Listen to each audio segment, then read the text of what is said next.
നമ്മെ ഈ നാളുകളിൽ നയിക്കുന്ന ബഹുമാനമുള്ള അച്ഛനെ അധ്യക്ഷ പ്രസിഡന്റിനായി ക്ഷണിച്ചു കൊടുക്കുന്നു.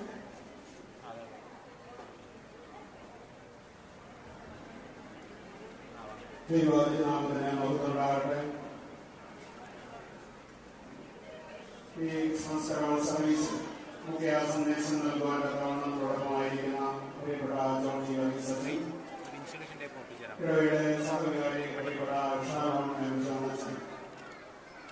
നമ്മുടെ ഇടവയുടെ ചുമതലക്കാരെ സമിതി അംഗങ്ങൾ ഇടവ രായൽ സംഘം ഇന്ന് നമുക്ക് വേണ്ടി പ്രത്യേക പ്രോഗ്രാമുകൾ അവതരിപ്പിക്കുന്ന പ്രിയപ്പെട്ടവർ പിന്നെ ഈ വിശ്വാസ സമൂഹം നമ്മളെല്ലാവരെയും സംബന്ധിച്ച് വളരെ സന്തോഷമുള്ളൊരു ദിവസമാണ്. നമ്മുടെ കുഞ്ഞുങ്ങളുടെയും നമ്മുടെ പ്രിയപ്പെട്ടവരുടെയൊക്കെ പ്രോഗ്രാമുകൾ കാണാനുള്ള അവസരം ദൈവം തന്നിരിക്കുക. ഇന്നേക്ക് ഒരു 15 വർഷങ്ങൾക്ക് മുമ്പ് ഈ ഇടവയിൽ വന്ന് ഞാനൊരു ക്രിസ്മസ് കരോളിന് സന്ദേശം നൽകിയിട്ടുണ്ട്. പ്രിയപ്പെട്ട KN ജോണച്ചൻ ഇടവയുടെ വികാരിയായിരിക്കുന്ന അവസരത്തിൽ ഉണ്ണിൻ്റെ ഫ്രെയിമിലൊരു മങ്ങിയ ഓർമ്മ ഈ ഇവിടുത്തെ ക്രിസ്മസ് കരോളിനെ കുറിച്ചുണ്ട്.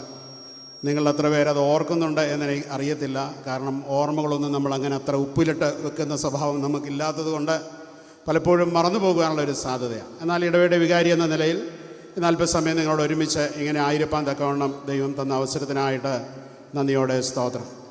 ക്രിസ്മസ് എന്ന് പറയുമ്പോൾ നമുക്കറിയാം മറിയയുടെ വ്രതശുദ്ധിയും സമർപ്പണവും സഖറിയ പുരോഹിതൻ്റെയും എലിസബത്തിൻ്റെയും ജീവിതത്തിൻ്റെ നിഷ്ഠകളും സഹനങ്ങളും,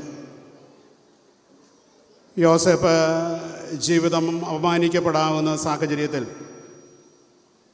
തൻ്റെ ജീവിത പങ്കാളി അവമാനിക്കപ്പെടുവാനുള്ള സാധ്യതയിൽ ഒരു കവചം പോലെ നിൽക്കുന്ന യോസഫ് സ്വയം അപമാനം ഏറ്റുവാങ്ങുകയാണ്. സ്വർഗീയ സുന്ദരമായ സംഗീതം പാടിക്കൊണ്ട് മാലാഖമാരും, എന്നാൽ അവിടെ സങ്കടപ്പെടുത്തുന്ന ഓർമ്മകളുമായിട്ട് നമുക്കറിയാം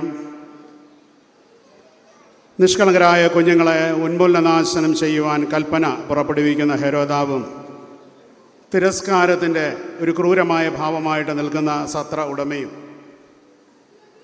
ഈ കുഞ്ഞുങ്ങളുടെ രക്തപ്പുഴ ഒഴുക്കുന്നതിൽ നേതൃത്വം കൊടുക്കുന്ന പട്ടാളക്കാരും ഒക്കെ ചേരുന്ന ആദ്യത്തെ ഒരു ക്രിസ്മസ് ഉണ്ട്. ഇന്ന് ഗാസയിലും പാലസ്തീനിലും ഒക്കെ ഈ കൊച്ചു കുഞ്ഞുങ്ങൾ വല്ലാതെ തകരുന്നൊരവസ്ഥയിൽ ആദ്യമ ക്രിസ്മസിന് സമാനമായ അനുഭവങ്ങളാണ് ഈ പ്രദേശങ്ങളിലൊക്കെ നടക്കുന്നത്. ഇവിടെ 2 പ്രതീകങ്ങളുണ്ട് നമുക്കറിയാം. ഒന്ന് സത്രമാണ്, മറ്റൊന്ന് പുൽക്കൂട്. സത്രം എന്ന് പറഞ്ഞാൽ തുറവിയില്ലാത്ത ഒരു ഓപ്പൺനെസ് ഇല്ലാത്തൊരനുഭവം. നമ്മുടെയൊക്കെ ജീവിതത്തിൻ്റെ ഒരു സമീപനത്തെയാണത് കാണിക്കുന്നത്, അല്ലേ? ഒരു സങ്കുചിതമായ മനസ്ഥിതിയിലൂടെ കടന്നു പോകുന്ന ആളുകളെ ഓർമ്മപ്പെടുത്തുന്ന ഒന്നാണ് സത്രം എന്ന് പറയുന്നത്. ഒരു മനോഭാവമാണ്, ഒരു ആറ്റിറ്റ്യൂഡാണ്. എന്നാ പറഞ്ഞാലും ഒന്നും നടക്കത്തില്ല, എന്നാ പറഞ്ഞാലും അതിവിടെ ശരിയാകത്തില്ല, അല്ലേ? ഒരു ഹൃദയം തുറക്കുന്ന ഒരനുഭവം ഇല്ലാതെ പോകുന്ന ഒരു സാഹചര്യം ഇതെന്നും നമ്മൾ തുടരുന്ന, നമ്മൾ ചിലരൊക്കെ ചില സത്രങ്ങളായിട്ടെന്നും ജീവിച്ചുകൊണ്ടിരിക്കുകയാണ്, അല്ലേ? ഒരു സ്നേഹത്തിൻ്റെ തുറവിയില്ലാതെ, കരുണയുടെയും കരുതലിൻ്റെയും തുറവിയില്ലാതെ ജീവിക്കുന്ന നമ്മളൊക്കെയും അടയ്ക്കപ്പെട്ട സത്രത്തിന് സമാനമായി ജീവിക്കുക. പുൽക്കൂട് നമുക്കറിയാം 4 വശവും തുറന്നു കിടക്കുകയാണ്, ആർക്ക് വേണമെങ്കിലും കയറിച്ചല്ല, അല്ലേ? അവിടെ നമ്മൾ നോക്കിയാൽ വലിയ ആഡംബരങ്ങളൊന്നും തന്നെയില്ല. അവിടെ കുഞ്ഞുണ്ട്, കീറ്റുശീലയുണ്ട്, ചാണകമുണ്ട്. കീറ്റുശീല നമ്മളെ ഓർമ്മപ്പെടുത്തുന്നത് എളിമയുടെ അനുഭവത്തെയാണ്. ചാണകം ഒരു ശുദ്ധീകരണത്തിൻ്റെ അടയാളമാണ്, അല്ലേ? ഏറ്റവും വലിയ അണുനാശിനിയാണ് ചാണകമെന്ന് പറയുന്നത്. കുഞ്ഞാണ് ഇതിൻ്റെ എല്ലാം കേന്ദ്രം എന്ന് പറയുന്നത്. കുഞ്ഞുങ്ങളുടെ മൂല്യത്തെയാണ് കർത്താവ് അഭിനന്ദിക്കുന്നത്. ക്രിസ്മസിൻ്റെ സമയത്തൊക്കെ പറയുന്ന ഒരു കഥയുണ്ട്. 3 മരങ്ങളിങ്ങനെ കൊച്ചു വർത്തമാനം പറഞ്ഞുകൊണ്ടിരിക്കുകയാണ്.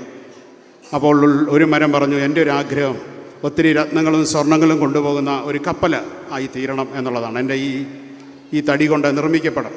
അപ്പോൾ മറ്റൊരു മരം പറയുകയാണ്, എനിക്ക് ഒരു തൊട്ടിലായിട്ട് കുഞ്ഞുങ്ങളെ താരാട്ട് പാടുന്ന മനോഹരമായ സംഗീതത്തിൻ്റെ പശ്ചാത്തലത്തിൽ ഒരു തൊട്ടിലായിട്ട് തീരണമെന്നുള്ളതാണ് എൻ്റെ ആഗ്രഹം. മറ്റേ മരം പറഞ്ഞു, എനിക്ക് അങ്ങനൊന്നുമില്ല, എന്തെങ്കിലും നന്മയുള്ളൊരു അടയാളമായിട്ട് തീരണം.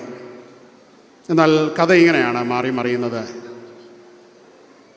സ്വർണ്ണങ്ങളും രത്നങ്ങളും കൊണ്ട് പോകണം, കപ്പലായിട്ട് പോകണമെന്ന് വിചാരിച്ച ഈ വൃക്ഷത്തെ വെട്ടി അതിനെ ഒരു ചെറിയ വള്ളമാക്കുകയാണ്. മറ്റേ മരത്തെ വെട്ടി ഒരു പുൽക്കൂട് ഉണ്ടാക്കുകയാണ്. ഈ പുൽക്കൂടിൽ യേശു കുഞ്ഞ് ജനിക്കുമ്പോൾ ഈ മരത്തിൻ്റെ ആഗ്രഹമായിരുന്നു ഒരു നല്ല താരാട്ടുപാട്ട്, സ്വർഗീയ സംഗീതം കേൾക്കണം എന്നുള്ളത്. മനോഹരമായ ഗ്ലോറിയ ഗീതം കേട്ടുകൊണ്ട് ഈ കുഞ്ഞിങ്ങനെ കാലിത്തൊഴുത്തിൽ കിടക്കുകയാണ്. വളരെ സുന്ദരമായ ഈ മരത്തെ സംബന്ധിച്ച് അതിൻ്റെ ഒരു സ്വപ്നം സാക്ഷാത്കരിക്കുന്ന അനുഭവമാണ്. മറ്റേ മരത്തെ സംബന്ധിച്ചിടത്തോളം രത്നങ്ങളും സ്വർണങ്ങളുമുള്ള ഒരു ഷിപ്പ്, ഒരു കപ്പലായിട്ട് തീരണമെന്നുള്ളത്. എന്നാൽ ഇതുകൊണ്ട് നിർമ്മിക്കപ്പെട്ട ചെറിയ വള്ളത്തിൽ ഒരിക്കൽ ഒരു ചെറുപ്പക്കാരൻ വന്നിരിക്കുകയാണ്. ആ ചെറുപ്പക്കാരൻ്റെ വായിൽ നിന്നുള്ള വാക്കുകൾ രത്നത്തെക്കാളും സ്വർണത്തെക്കാളും വിലയേറിയതാണ്. അങ്ങനെ ഈ മരത്തിൻ്റെ ഈ സ്വപ്നം സാക്ഷാത്കരിക്കപ്പെടുകയാണ്. മൂന്നാമത്തെ മരം വെട്ടി ഒരു കഴിമരം ഉണ്ടാക്കുകയാണ്. അത് പറഞ്ഞു, ഒരു നന്മയുടെ അടയാളമായി എനിക്ക് ലോകത്ത് നിൽക്കണമെന്നാണ്.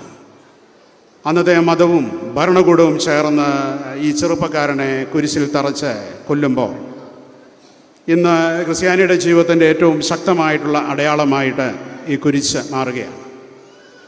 അതുകൊണ്ട് സ്വപ്നങ്ങൾ പൂർത്തീകരിക്കപ്പെടുന്ന ഒരു ദിവസം കൂടെയായിട്ട് ക്രിസ്മസ്, മശിഹായുടെ ജനനം തീർച്ചയായിട്ടും അത് അർത്ഥവത്തായിട്ട് കൊണ്ടാടുവാൻ തക്കവണ്ണം നമുക്ക് സാധ്യമായിട്ട് തീരണം. വിശുദ്ധിയോടെ കൊണ്ടാടും. എന്നാൽ ഇപ്പോഴത്തെ ഒരു ചാട്ടോ മറിച്ചിലോ കാണുമ്പോൾ നമുക്ക് വിചാരിക്കും ഈ പുൽക്കുട്ടി ജനിച്ചത് ശരിക്കും ക്രിസ്തു തന്നെയാണോ അതോ മൈക്കിൾ ജാക്സൺ ആണോ എന്നുള്ളത് നമുക്ക് തോന്നും, അല്ലേ? മൈക്കിൾ ജാക്സനെ പഴയ തലമുറയ്ക്ക് അറിയാം, അല്ലേ? റാപ്പ് മ്യൂസിക്കുമായിട്ട് തകർത്ത ഒരു കാലഘട്ടത്തിൽ ലോകത്തെ ഭയങ്കരമായിട്ട് യൗവനക്കാരെ ആകർഷിച്ച ഒരു സംഗീതജ്ഞനാണ് മൈക്കിൾ ജാക്സൺ എന്ന് പറയുന്നത്. അദ്ദേഹത്തിൻ്റെ മരണമൊക്കെ നമുക്കറിയാവുന്ന കാര്യമാണ്. അതുകൊണ്ട് പുൽക്കുട്ടിൽ ആരാണ് ജനിച്ചതെന്നുള്ളൊരു സുബോധവും ഒരു ബോധ്യവും ഒക്കെ നമ്മുടെ ആഘോഷങ്ങളുടെ മധ്യത്തിൽ നമ്മളെ ഭരിക്കുന്നത് വളരെ നല്ലൊരു കാര്യമാണ്. എങ്കിൽ മാത്രമേ ക്രിസ്മസ് ഏറ്റവും അർത്ഥവത്തായിട്ട് ആഘോഷിക്കുവാൻ തക്കവണ്ണം നമുക്ക് സാധ്യമായിട്ട് തീരുകയുള്ളൂ. ഒരു കാര്യം പറഞ്ഞ് ഞാൻ അവസാനിപ്പിക്കുകയാണ്. ഈ പുൽക്കൂട്ടിൽ ജനിച്ച ശിശുവാണ് കേന്ദ്രം. ലോകത്തിലെ ഏറ്റവും ബെസ്റ്റ് ഹ്യൂമൻ ബീയിങ്. ഒരു മനുഷ്യൻ എത്രത്തോളം ആകാം, ഒരു മനുഷ്യൻ്റെ മെച്യൂരിറ്റി ഏതുവരെയാണ്, ഒരു മനുഷ്യൻ്റെ വളർച്ച, ഒരു ഹ്യൂമൻ ബീയിങ് എന്ന നിലയിൽ നമ്മളൊന്ന് പഠിച്ചാൽ അത് പുൽക്കൂട്ടിലെ ആ കുഞ്ഞ് വളർന്നിട്ട് ലോകത്തിൻ്റെ ചരിത്രത്തെ രണ്ടായിട്ട് തിരിച്ചുകൊണ്ട് ലോകത്തിലെ ഏറ്റവും ബെസ്റ്റ് ഹ്യൂമൻ ബീയിങ് ആയിട്ട് തീരുകയാണ്. അതാണ് ക്രിസ്മസിലൂടെയുള്ള നമുക്ക് സാധ്യമായിട്ട് തീരേണ്ടത്. ആ ക്രിസ്തുവിനെയാണ് നമ്മൾ ആരാധിക്കുന്നത്. കഴിഞ്ഞ ദിവസവും ഞാൻ പറഞ്ഞത് ക്രിസ്മസ് വലിയ ആഘോഷമൊന്നുമല്ല, ഒരു വർഷിപ്പാണ്, ആരാധനയാണ് ക്രിസ്മസ് എന്ന് പറയുന്നത്. അതൊരിക്കലും നമുക്ക് നഷ്ടപ്പെട്ടു പോകുവാൻ, നഷ്ടപ്പെടുത്തി കളയുവാൻ ഇടയാക്കരുത് എന്നുള്ളത് സ്നേഹപൂർവ്വം നിങ്ങളെ ഓർമ്മപ്പെടുത്തിക്കൊണ്ട് എല്ലാവർക്കും ക്രിസ്മസിൻ്റെ എല്ലാ അനുഗ്രഹങ്ങളും നന്മകളും ആശംസിച്ചുകൊണ്ട് എൻ്റെ വാക്കുകളിവിടെ അവസാനിപ്പിക്കുന്നു. സർവശക്തനായ ദൈവം തമ്പുരാൻ നിങ്ങളെല്ലാവരെയും അനുഗ്രഹിക്കുമാറാകട്ടെ. താങ്ക് യു അച്ഛാ.